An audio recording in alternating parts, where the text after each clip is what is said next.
Chicago's Morning Answer with Dan and Amy continues now. And make sure to stay tuned to catch me, Mike Gallagher, coming up at 9, only on AM 560, The Answer. Good morning, Dan and Amy. So, Bears, Vikings yesterday. Come on, why do you have to? It's like I'm still licking my wounds around here. Yeah, we had a little bet about Mitch Trubisky and, taking your reflections all morning on the end of the Mitch Trubisky era as Chicago Bears quarterback, your favorite Mitch Trubisky moments during his time as quarterback. The bet was on the number of fantasy points he would amass, and I took the under. I was victorious, so now I own a 5th and 6th grade girls volleyball team in the Chicago Public School System. So I was planning on winning had he not thrown that interception in the fourth quarter to set up a field goal attempt by the Vikings. I was on track to have 11.8 fantasy points from Trubisky because actually he's on my fantasy football team. Yeah. And he only accumulated 9. I think on my next acquisition is going to be your fantasy football team. So that can be turned around as well. Oh, my gosh, then you could acquire the minivan, the used minivan. But this calls to mind the flap over Mike Pence leaving the Colts 49ers game when a bunch of players knelt down during the anthem, and everybody suggesting, well, that was staged. Ari Fleischer, former Bush White House press secretary, had a good tweet on this. He just said, what did he say? So let me understand something. So the players kneeling down to be caught on television, that's not a stunt, but Mike Pence leaving when they do it is a stunt. That tells you everything you need to know about the D.C. press corps and its coverage of this administration. I thought that was a good point.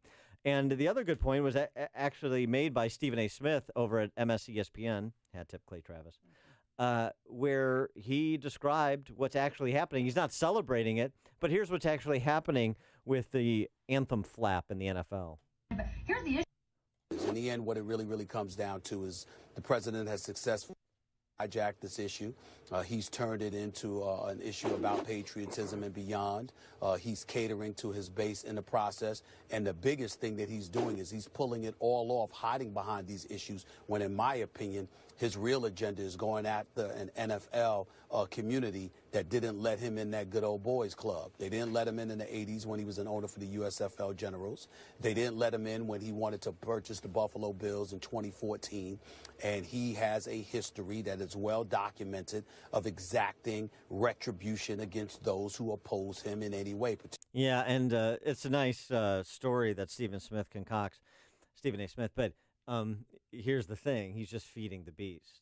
See, they want MSESPN and those NFLers that are kneeling down, the bedwetters, they want to make it about Trump, and Trump has made it about the NFL versus America. Right. And the NFL is going to lose that every single time, which is why you've seen teams reverse course and Jerry Jones say everybody will stand and respect the anthem or they will be benched, which got Jameel Hill over to MSESPN suspended because she couldn't help her tweeting. Speaking of somebody who's impulsive on Twitter, so she Jameel Hill. She didn't get suspended for calling our president a white supremacist, but she got suspended for encouraging advertisers to pull out of the Cowboys games? Yeah, to boycott the Cowboys.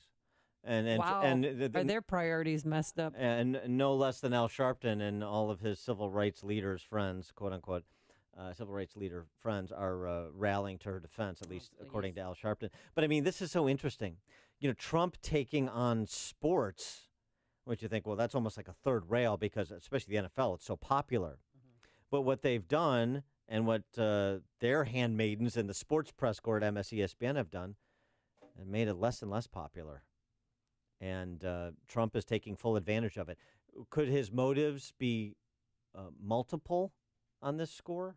The settling score motive that Stephen A. Smith talks about, as well as the political opportunity he sees, as well as a genuine belief that people should stand and respect the anthem, particularly athletes that are otherwise looked up to and in some respects revered.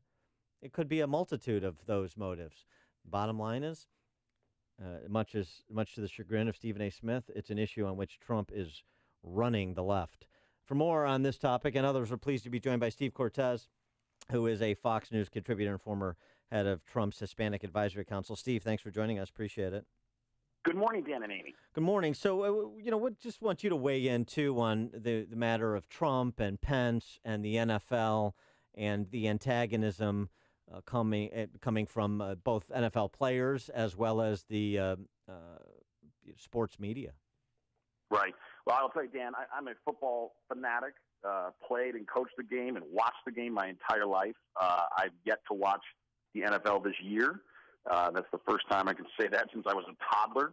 I do miss it, but they've lost me. I'm not going to give them my time. I'm not going to give them my support and implicitly my money by supporting the league when they so disrespect America. So I think Trump here has masterfully, as he often does, picked exactly the right enemy, picked exactly the right topic. And the NFL, I believe, is already paying a price and will continue to pay a price if they continue to let this issue fester. And I think Trump knows implicitly that the more the left focuses on identity politics, which has been a failing strategy for them for a decade now, it's one of the reasons I think the party's in systemic electoral decline, and it is, both in Washington and in the state houses of America.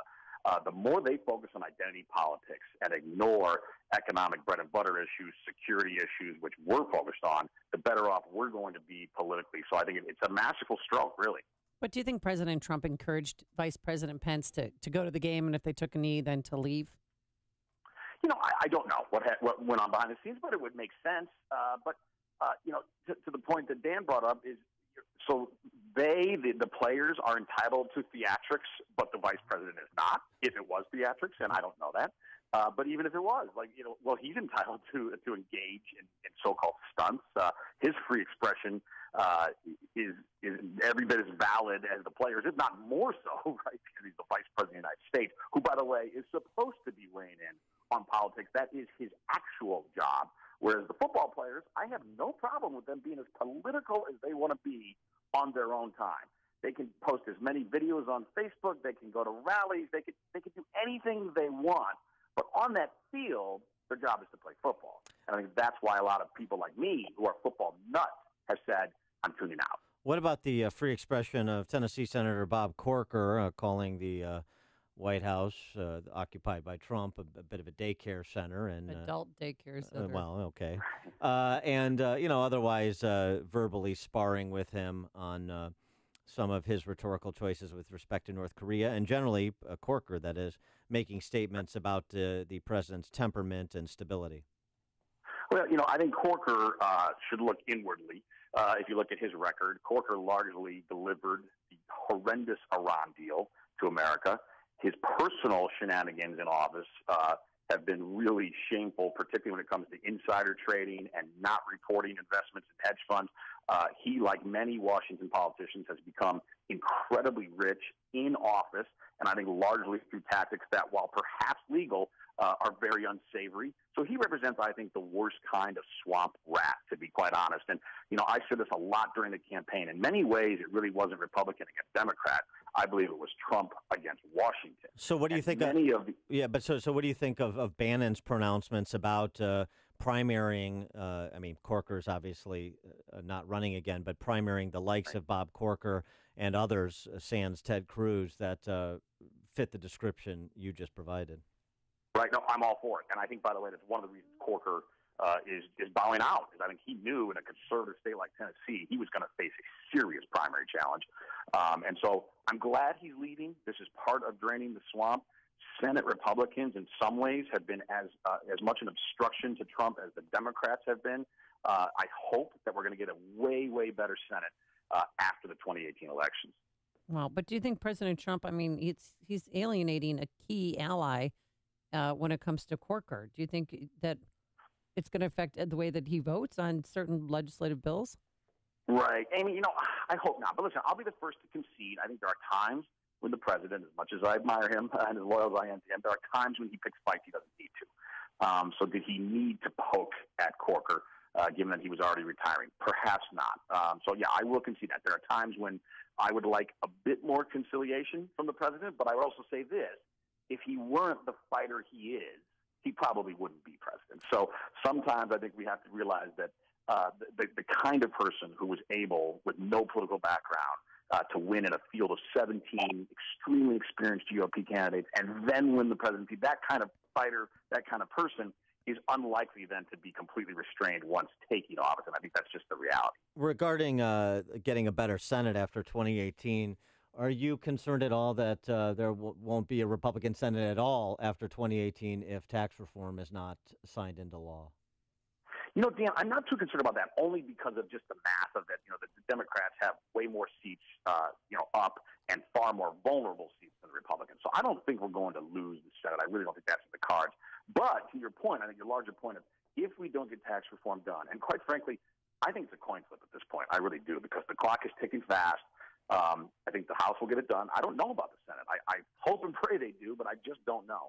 And if they don't, I think that in general we're going to face a much tougher 2018 cycle. My guess is we still keep the House and Senate, but it's going to be a real battle. And on the flip side, if we get it done, the economy's already accelerating. Great things are already happening on the ground. If we throw tax reform, tax cuts into the mix, I think this economy booms in 2018. And then we end up with terrific majorities, and not just majorities, but with people who truly want to transform Washington rather than swamp rats like Corker. All right, final question, and I just want a one-word answer, just one name. Who is the real First Lady? Is it Melania or Ivana? Melania. Okay. Yes. All right, there it is. That's the correct answer. He is Steve Cortes, Fox News contributor, former Trump Hispanic Advisory Council head. Steve, thanks so much for joining us. Appreciate it. Thank you both. And he joined us on our turnkey.pro answer line. It's like a hot, steaming cup of information to start your day. It's Chicago's Morning Answer on AM 560. The Answer.